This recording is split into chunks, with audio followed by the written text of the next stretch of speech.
Friends, right now we're going to the Chernobyl exclusion zone. We're also going to try to break into Pripyat, the Pripyat you haven't seen in a long time, I'm sure, but we'll show it to you. This is what the bridge of Chernobyl village looks like. The protocol bridge is the bridge of fate, I used to call it. We used to walk here illegally, and we could get caught by the police here. Friends, for a whole month in the zone there was Russian occupation here, there were Russian military, and it turns out that they were operating here. They could drive anywhere. They could put mines of various explosive surprises anywhere. So we drive only on asphalt roads. We can't go anywhere. Friends, we drive successfully into the city of Chernobyl. They let us through. Most likely they will let us even into Pripyat, and then into another secret place, which I have never shown you on my channel. And now here is our Ukrainian trident. And now here is our Ukrainian trident. Friends, we are now in a 10-kilometer zone. We passed a checkpoint at this checkpoint during the occupation were orcs. They also had a checkpoint there. I'll put the video in and show you, and we're heading towards Pripyat. Honestly, it feels like the first time I am here now. It feels like I have not been here for a year, and it is so nice to get to our favorite places that we love. Of course, we cannot show you everything in this video because a lot of things just cannot be filmed, but we will try to show you as much as possible. All of what you can in Pripyat walk. We'll go to one more secret place. I hope we will, because it's a little bit dangerous there. But now we're approaching the village of Kopachi. After the accident, this village was almost completely buried. That is, the houses were destroyed. There was very high radiation in the first months and first years after the accident at Chaos. Well, friends, here it is, the Chernobyl nuclear power plant. I'm back here again. The radiation is 36 microsieverts considering we're in a car. So it's a gamma that penetrates even through metal. They said the radiation went up after the Russians came here. Now we'll check with another dosimeter, and the other dosimeter shows a completely different reading, higher. So the radiation went up after the Russians came here. And now you can't walk on the lawns for another reason, because there may be mines lying there. Friends, I'm showing you this place. Tourists used to come here very eager to see this place, to see the new sarcophagus, the new arch, the new security, but now tourists don't come here. Only volunteers and journalists come here.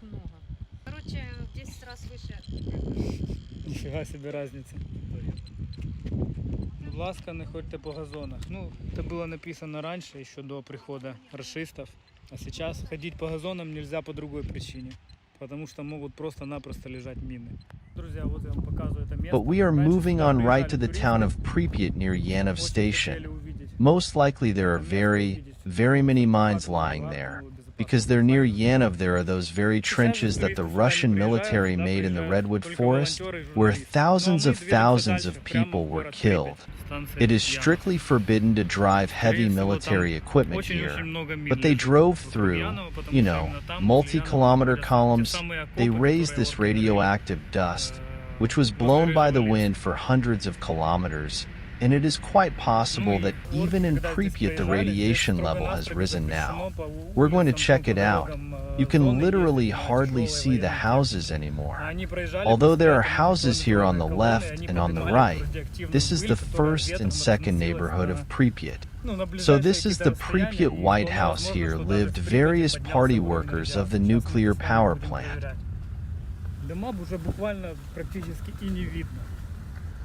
Хотя вот здесь и слева, и справа здесь идут уже дома. Это первый и второй микрорайоны города. Так, а это Припятский Белый дом. Здесь жили различные партии. Also here lived the director of the nuclear power plant Fomin, as far as I know.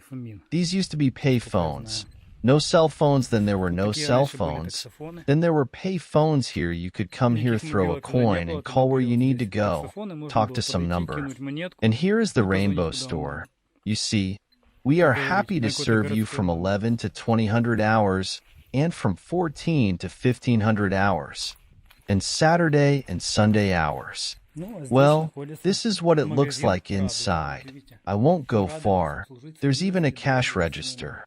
You see, a lot of furniture is still piled in this store, and Principal brought all more or less whole furniture from the city of Pripyat, and here for some time stored as a warehouse.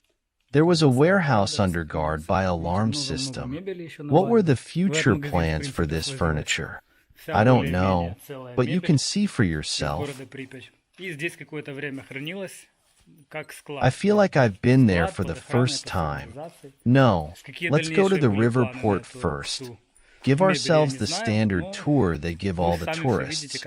Obviously, it's wartime. No one can tell you if there are mines or not, but you have to walk very carefully.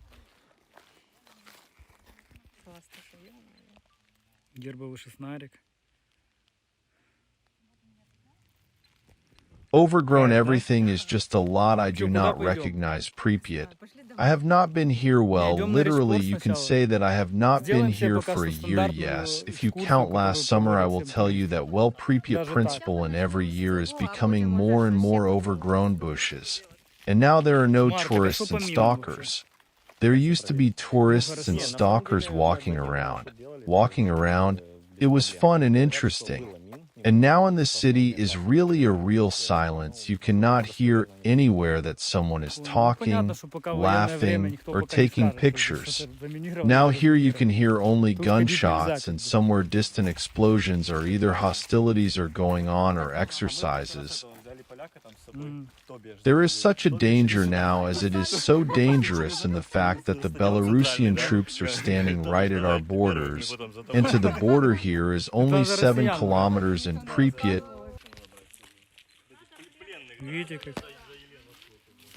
And at any moment they can go on the offensive to our Ukraine. It is so dangerous. Another place we plan to visit is the so-called uninhabited Ost. This is the left bank of the river Pripyat, and now it is completely cut off from civilization from the mainland of Ukraine, and that's why it's an uninhabited island, and we will try to get there tomorrow. I think it will be interesting. So well, on radiation here, we are walking along Kurchatova Street, now Pripyat in principle the same radiation. Here exactly in this place on this street, it was the same as it was before the arrival of the Russian army. To the left is the center of the city, which is also no longer visible, and here is the road that we passed. You see, it is just such a green tunnel now, the real one. Now we are passing from the building of consumer services. Unfortunately, we can't go inside. Although in principle the preservation is not very good there. It's a Pripyatsky apartment building. So imagine, friends, I'm walking along the road. Nobody knows where exactly the Russian invaders were and what they were doing here. The first time I came here after the war, I was here already. Yes. Now we're going to the city pier. We haven't been here for a long time. Yes, dear. It's really easier when you step on this hard concrete. It's not so dangerous, yes? This trip is very exclusive because they don't let tourists in here now. It's forbidden. Now it really feels like you want to literally see everything as if you've never been here before. And you feel like you're here now. Well, it's so exclusive. So few people have been here since the fighting, since the occupation of this whole area. And thank God our Ukrainian military kicked out the occupiers of Chernobyl. So we are now coming down to the city wharf of Pripyat. This is the level of radiation, but I will not say that here it is elevated. Pripyat, also known as Pripyat, is an abandoned city in northern Ukraine, located near the border with Belarus. Named after the nearby river Pripyat, it was founded on February 4th, 1970 as the 9th Atomgrad, a type of closed town in the Soviet Union. to serve the nearby Chernobyl nuclear power plant, which is located in the adjacent ghost city of Chernobyl. Pripyat was officially proclaimed a city in 1979 and had grown to a population of 49,360 by the time it was evacuated on the afternoon of April 27, 1986, one day after the Chernobyl disaster. Although it was located within the administrative district of Ivankiv Rayon, now Vishhorod Rayon since the 2020 Rayon reform, the abandoned municipality now has the status of city of regional significance within the larger Kiev Oblast and is administered directly from the capital of Kiev. Pripyat is also supervised by the State Emergency Service of Ukraine. Well, compared to what it was during the invasion of Russia, in principle, the level of radiation here has always been elevated, well, higher than in other places where there is an average background of 150-200. Yes, here it has always been kind of higher. Well, plus I now have a sensitive dosimeter diameter radio code 101. Here it is the city pier. I really like to come here at night or early in the morning in the summer. It's just gorgeous here. You can see the sunrise. Here are unreal beautiful views. Before the accident, small ships that sailed to Kiev from Kiev sailed here. The landing stage is now half submerged. And then you can see the harbor cranes on which I've been too. I have many reports from there. The place is really cool. It's so peaceful. It doesn't feel like a war. It's like everything is cool. It's nice. You get tears in your eyes. It's like it's your closest relative you've lost. Your soul is crying. You know, you just want to hug the city. I don't know. I just want to cry. I totally agree. You remember how much we used to love it here, or come here at night, or at sunrise, how beautiful it was. It felt like you wanted to be frozen in this moment and not move anywhere else. It was really cool here, except for the radiation. Of course, you'd think it was radiation, but honestly, I miss radiation. I feel like I miss it. I mean, I've been traveling here for over 10 years now. Every year I come here to the Chernobyl zone, and I feel really comfortable, really free. Before the accident, there was a very picturesque place here. There were no thickets, there were tables, gazebos, well, the Zayton itself, and here you could eat very good food and spend I don't know day or evening in a nice company. Communism was. You can see the cool frescoes. By the way, they wanted to restore this place. That is, they wanted to make some cosmetic repairs and then show it to tourists. But in general, tourists were not allowed to enter the building. You who watch a lot of my channel, you know I've told you many times that tourists were not allowed to enter the building before the war. Following the April 26, 1986, accident at the Chernobyl nuclear power plant, Ukraine, the nearby city of Pripyat was contaminated and then quickly abandoned with its urban trees largely intact, resulting in a unique city forest that has remained unmaintained for over 1/4 of a century. We assessed the composition and condition of city trees in Pripyat and documented the process of ecological succession in an attempt to predict the future urban forest by surveying trees on 40 plots distributed across 4 urban tree habitats: street side, tree grove, lawn, and pavement. The plots contained 20 species of trees and were dominated by the seedling age class, with as many as 8,980 Acer platanoides seedlings/ha.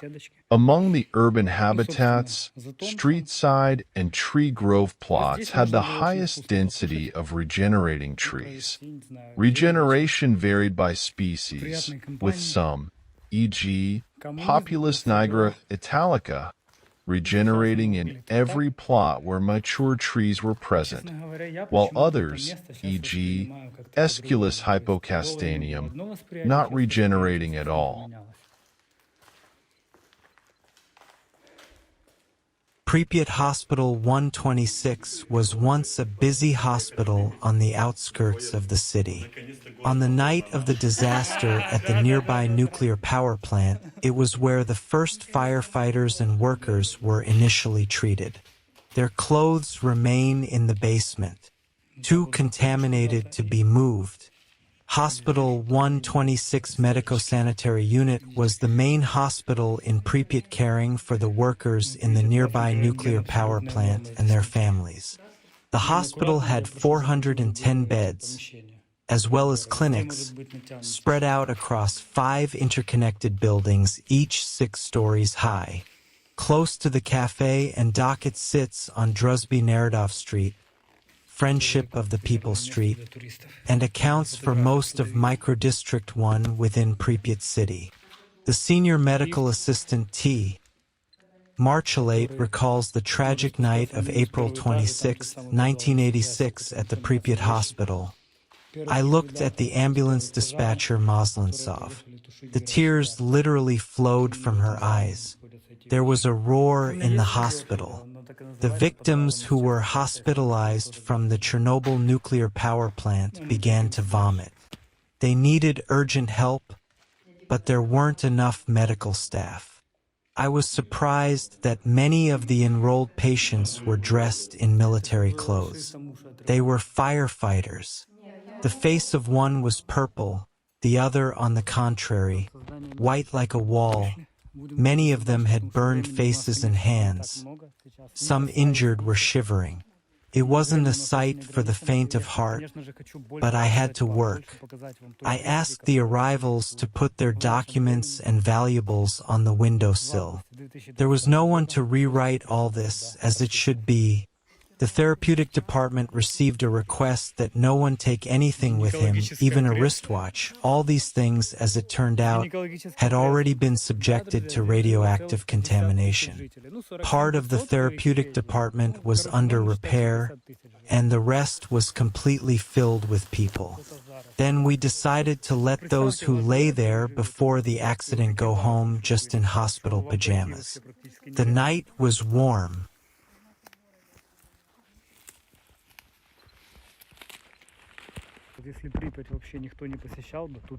It's a great control cell in a way to demonstrate what would happen if humans suddenly disappeared from the world, as per the TV series Life After People. And even though it had only been 30 years since the accident when I went, they well towered above me. At some point, they might turn into an air traffic control hazard. How long until Pripyat falls down? Pripyat itself was built out of concrete, mainly, and without maintenance. That tends to have a lifespan of around 100 years. However, there's a large lack of structural integrity here. There are trees growing through many of the walls and foundations of the buildings. In addition, it's in a region that gets cold. Snowy winters, so ice will form, expand, melt, and crack the concrete still further. It's thus likely many of the buildings will collapse much sooner. Indeed, some of them are already too dangerous to visit inside. As befits a town of its size and importance, Pripyat had many buildings that served the community. One of the first we went to was a large supermarket. As you might expect, the place was quite ruinous and debris-stricken. The aisle shelving was upturned and broken, having been smashed into the concrete floor. Much of the infrastructure was still in place and identifiable, even down to the remnants of the overhead signage, though what it had once said is not something I'd be able to tell you. Other facilities were in similar levels of disrepair. The university had a lecture room that was still identifiable, with terraced pews heading down a slope towards a central stage. That said, it very much looked as though the roof had literally caved in with how much of it was present on the seating. For some reason, there was also a piano present, though whether it worked or not we don't know. Hotel Polzy is located in the geographical center of the city, on the main square of Pripyat, next to the city park alley, where there is a Ferris wheel, which is a symbol of Pripyat. The building has a small number of floors, but rises above the surrounding buildings. According to the project, on the top floor of the hotel, it was planned to make a cafe with a summer veranda and a panoramic view. From here you can see the city neighborhood, but the plans were not destined to come true. Palace of Culture Energetic. The palace was built in the early 70s for visitors to Pripyat and the Chernobyl nuclear power plant. Energetic was a part of the whole complex of city central buildings, which included the House of Culture itself, a department store, a hotel Polzy, a restaurant, a kitchen for children, a movie theater, a pharmacy, a hall for sports, a grocery store, and so on. There were hobby clubs, guests and local artists and groups performed. Concerts and plays were shown in the House of Culture.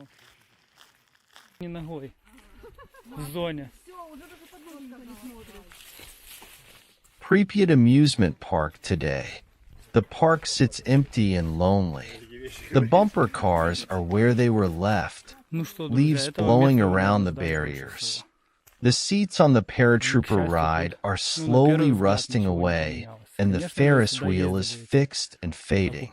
The yellow capsules remain as bright as they originally were in places, but the supports are orange with rust, and the paint is flaking and peeling. Radiation levels around the park vary. The liquidators washed radiation into the soil after the helicopters carrying radioactive materials used the grounds as a landing strip. Concreted areas are relatively safe, but areas where moss has built up are high.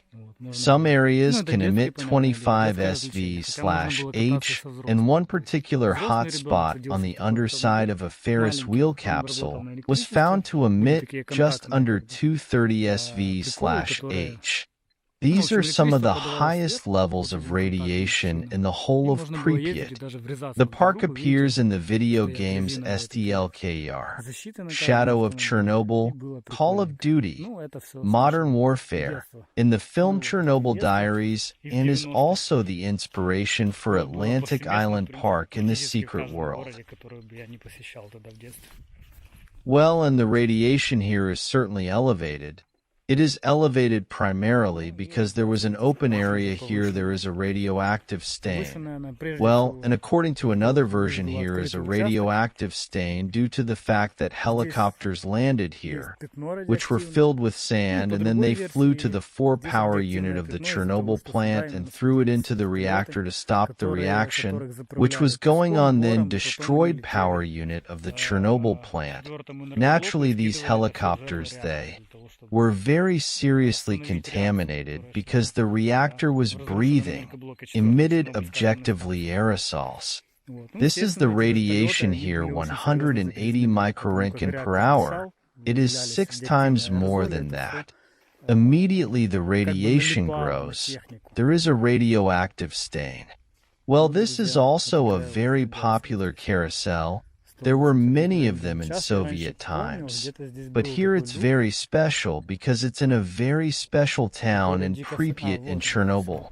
It's a symbol of the exclusion zone. Every tourist dreams of coming here, every stalker, every newcomer who comes here for the first time.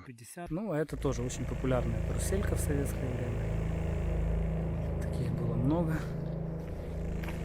Но здесь она, конечно же, особенная, потому что находится она в особенном городе, в городе атомщиков в городе, в котором, ну, как говорят сами припятчане, просто мечтали жить советские граждане. Но на самом деле я думаю, что если бы этот город был жив, станция бы работала, да, ну или не работала, но ничего не случилось, никакой аварии, что я тоже хотел бы жить в этом городе, потому что город находится просто буквально в лесу. Его окружает лес, снова на Полесье, здесь чудесная природа, речка рядом, ну, то есть простой очень путь до Киева. В принципе, точно так же практически сейчас живет город Слободич. Ну что, друзья, вот оно, колесо обозрения. Это, можно сказать, символ зоны отчуждения. Сюда мечтает попасть каждый турист, каждый сталкер-новичок, который первый раз сюда приезжает.